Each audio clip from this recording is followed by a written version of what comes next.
record.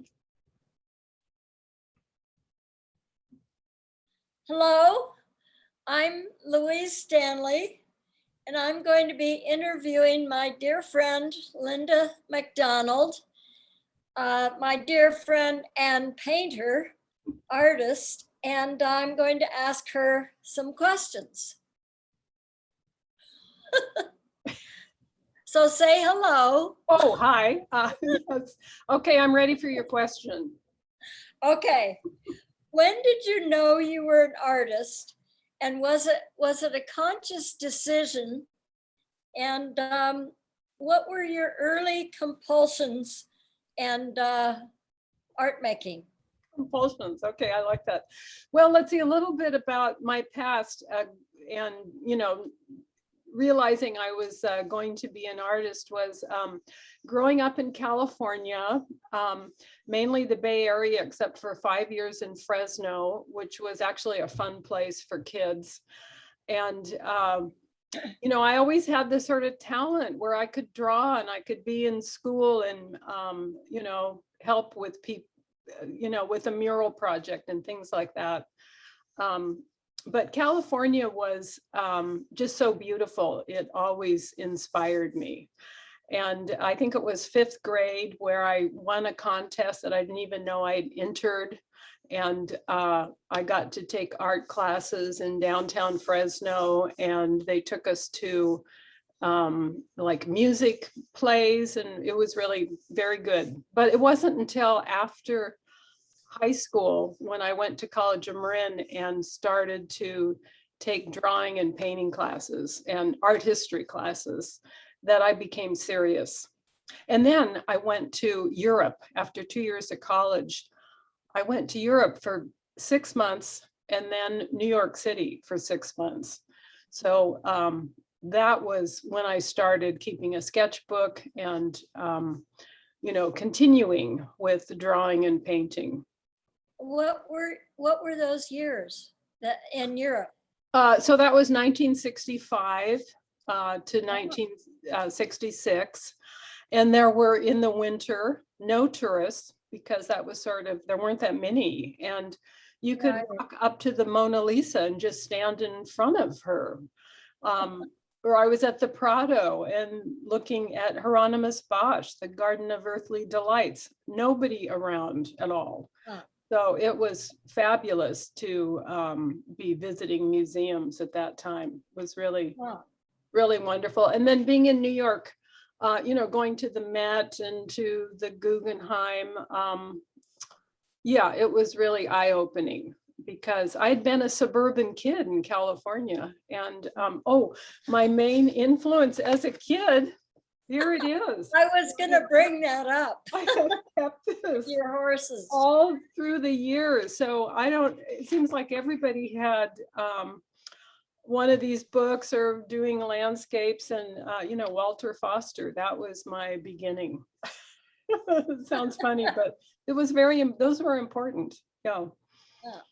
And then let's see, should I talk more about college, I guess? Well, I was going to ask, did you go to Europe before you went to college or after? No, I went 2 years to College of Marin, and then I said and I wanted to go to Berkeley when I came back, but after College of Marin, I said, I've got to go to Europe and see the paintings and see the world, so when I came back, it was all San Francisco, and it was the hippie time, and everything was happening at San Francisco State. So I didn't even hear about Berkeley anymore, or think about it. I just said, that's where I'm going.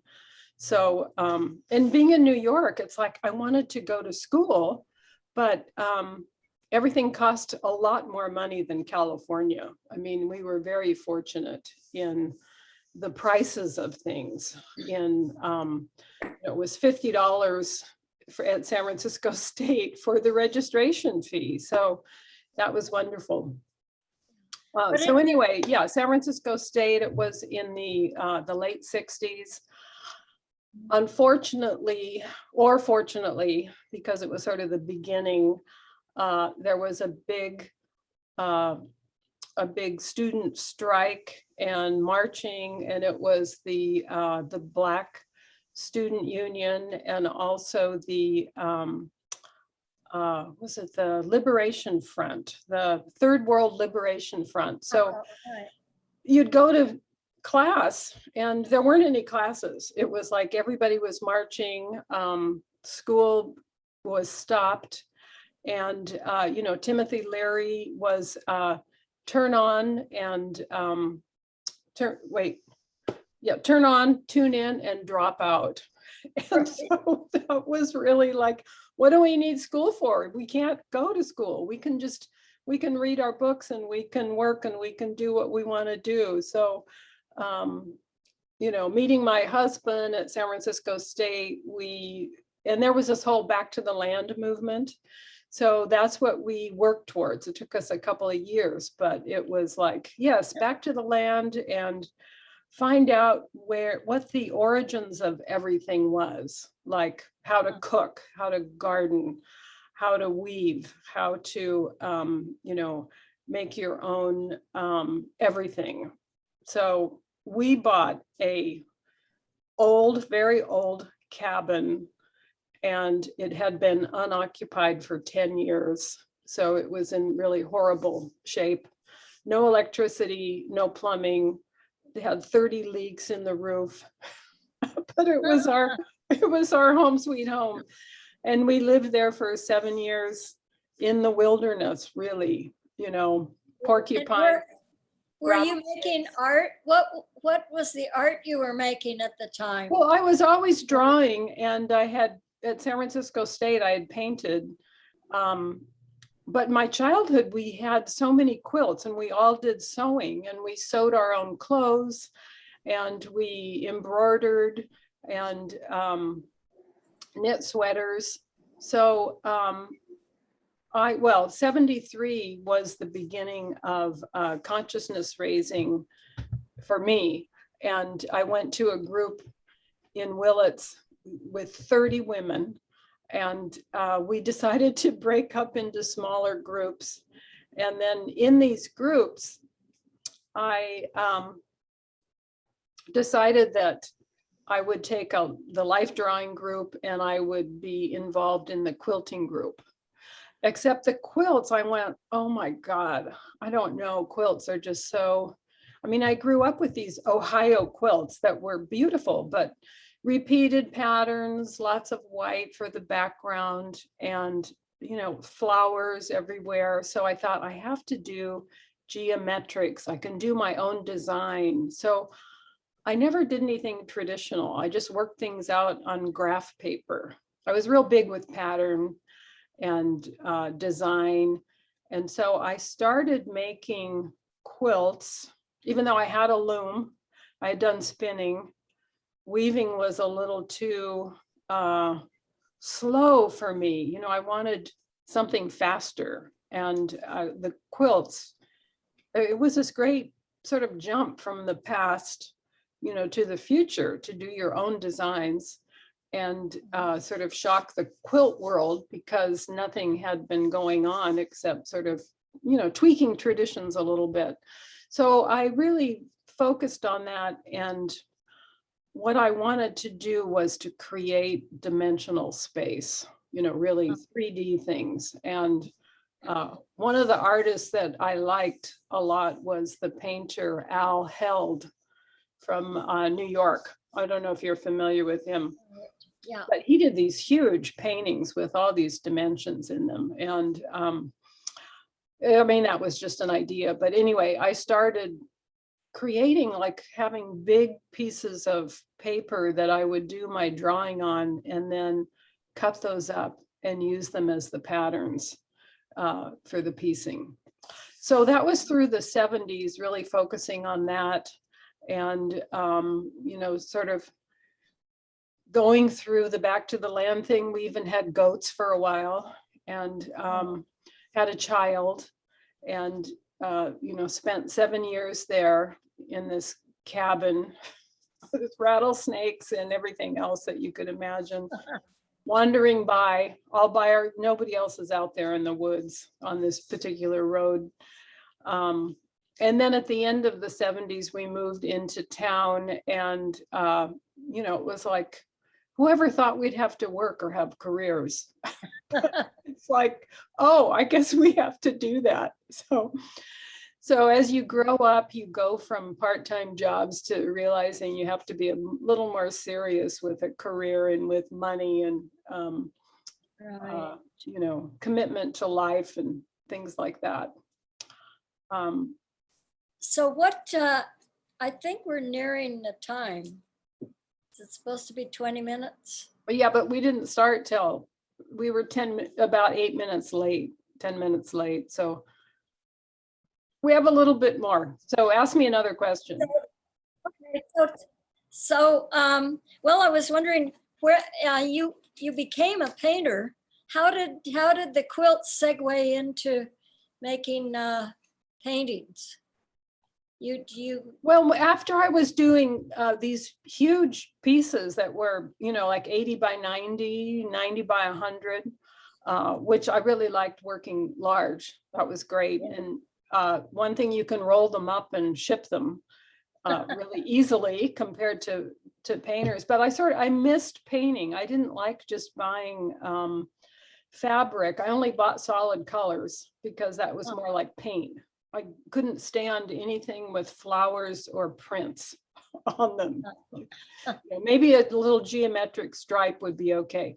But I started missing painting. So I wanted to paint on the fabric. So that was a segue for me to get back into painting, is that I would piece something and then go, oh, it needs stripes, it needs this. Well, I'll just paint it in with fabric paint. So I did quite a bit of that. And then I got into airbrushing, which was really fun to airbrush on fabric, or on canvas. And I still have my airbrush.